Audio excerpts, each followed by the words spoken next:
Hey guys, welcome back to IB Biology. Our first topic this year is going to be water.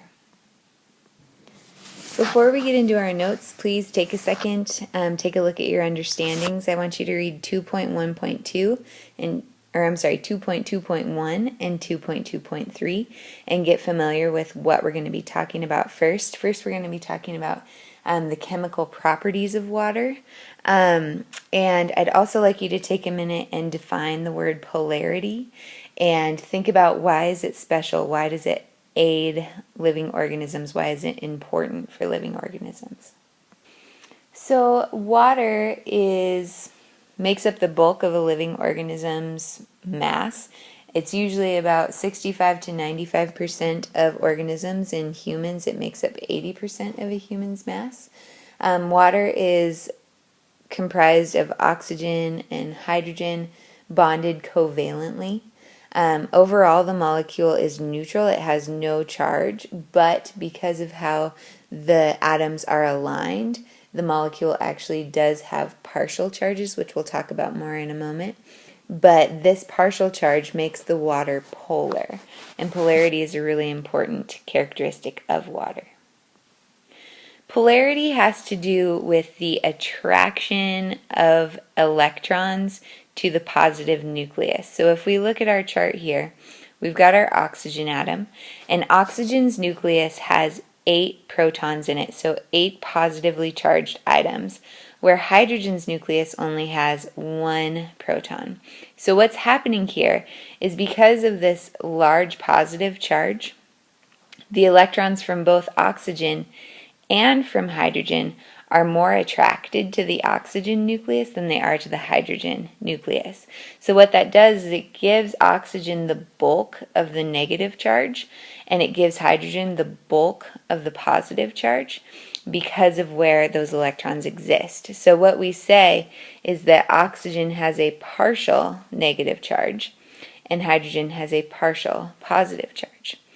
Because of this charge difference, and like I said, the molecule itself is neutral, but these areas of charge, they cause the water molecules to line up in really specific ways, because we know that like charges repel, so therefore a positive hydrogen will be as far away from another positive hydrogen as possible.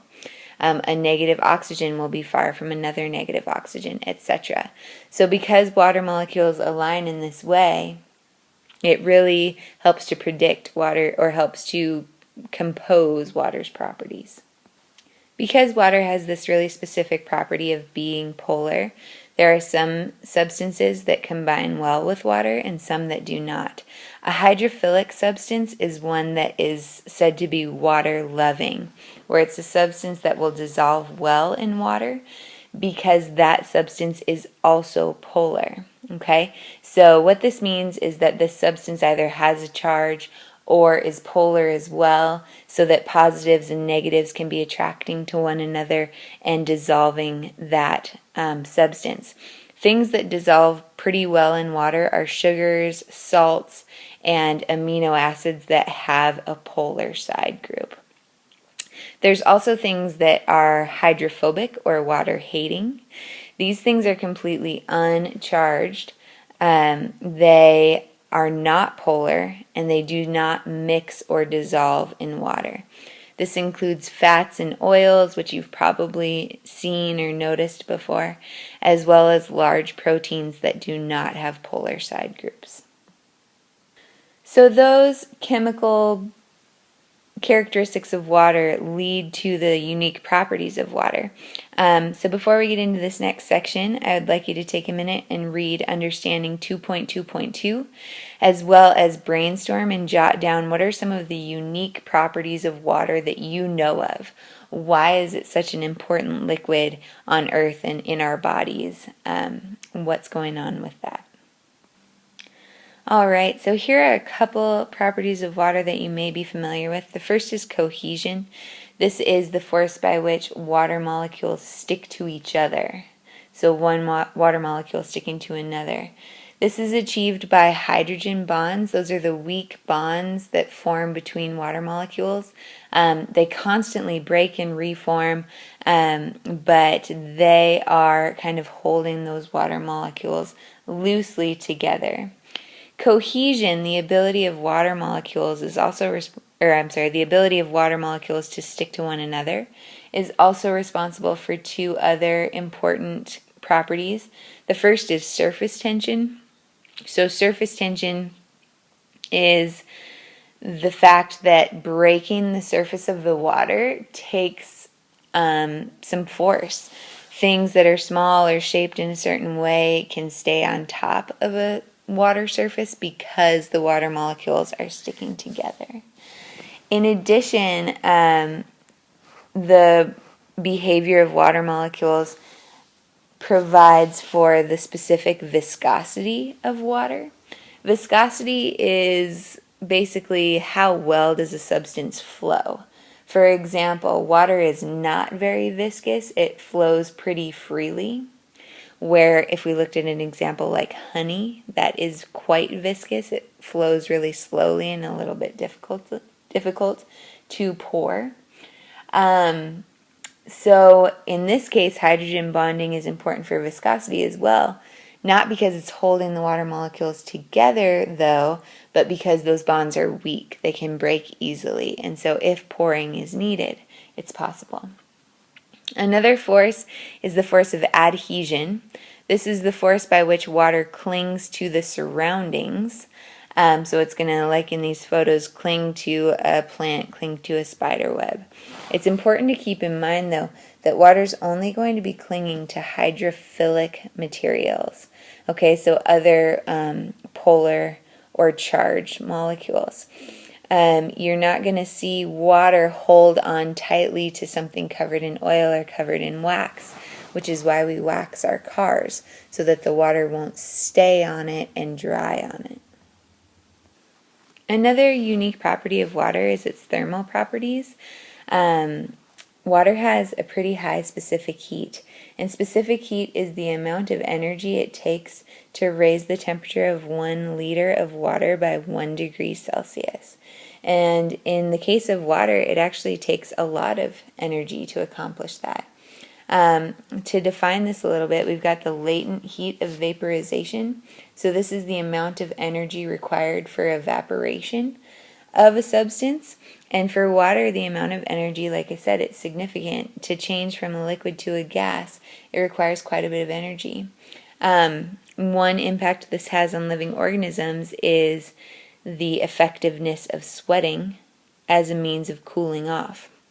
Remember last year we talked about cooling off an organism, and the sweat itself doesn't cool you off. It's the heat that it takes with you as it evaporates. So it's actually taking your heat energy from your body in order to evaporate. So that's one important piece. Another is the latent heat of fusion. And this is the amount of energy that must be removed from water for it to freeze. This also is a large amount of energy. It takes a lot of energy leaving a system for water to freeze. This is important for living organisms because we need water to be in a liquid state year-round, accessible in a liquid state year-round, not only for humans but for all organisms. Think about if our lakes froze just like that all the way to the bottom. That would not be great. We wouldn't have very many fish or aquatic plants or anything like that. And then lastly, water at certain temperatures, it has actually a pretty unique density. Water is one of the few substances where the solid form is less dense than the liquid form. And so frozen water is actually going to be floating on top of liquid water. Where if we were talking about magnesium, solid magnesium would not float on top of liquid magnesium, it would sink. Okay, so this is also important because our lakes don't freeze from the bottom up. So thinking about aquatic organisms, this is a big deal. Water is actually at its most dense at 4 degrees Celsius. so just above freezing, and then it will expand from there. Lastly, water is a really important solvent. A solvent is something that dissolves other substances. So this is the reason that our bodies are largely water, so that we can dissolve the mineral nutrients that we need. We can get things from our food, etc. So water is a powerful solvent, but only if we're talking about polar substances. Non-polar substances, remember, like oils and fats, are actually repelled by water. And so they need to be broken down a little bit differently. But the solvent property of water is crucial, not only in our bodies, but if we think about lakes and, again, aquatic environments, dissolved oxygen needs to be in those environments for organisms to survive, as well as other things. Alright, so that's the end of this video lecture. I'd like you to pause the video on this slide and take a minute and explain the reason for each property of water and how it benefits living organisms. So summarize what we've learned. I hope you have a great day, and I'll see you in class. Bye.